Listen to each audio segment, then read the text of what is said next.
I've just come over from our Emergency Operations Center, and I'm here to give you a statement on what events transpired here today at Toronto Pearson. First and foremost, there was no loss of life, and this is in due part to our heroic and trained professionals, our first responders at the airport. So the facts of the matter around this event that happened at approximately 2:30 p.m.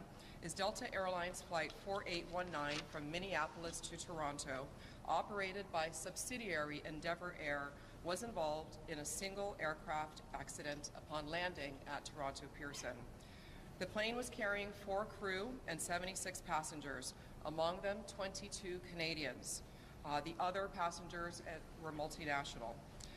Airport emergency workers mounted a textbook response, reaching the site within minutes and quickly evacuating the passengers. We stood up our Emergency Operations Center with Delta Airlines and representatives from fire, police, paramedics, security, and our federal agency partners. Again, there were no fatalities. 17 injured passengers were quickly taken to local area hospitals. At this time, we do not know of any of those passengers having critical injuries. We immediately halted further arrivals and departures on our remaining 3 runways. Those runways were reopened at approximately 5 p.m.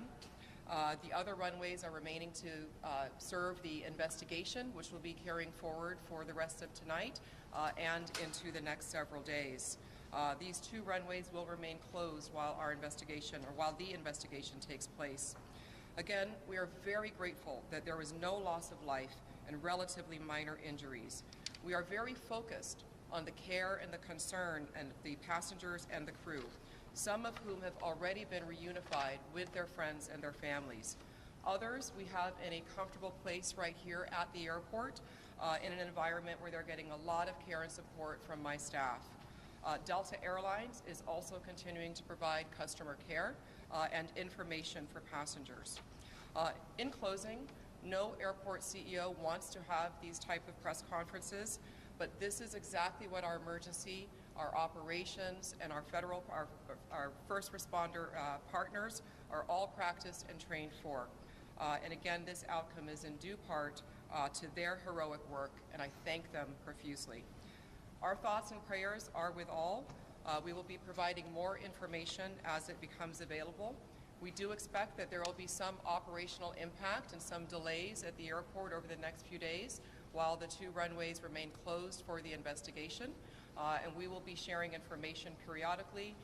For those traveling, continue to look at our website and be in touch with your respective carrier as well.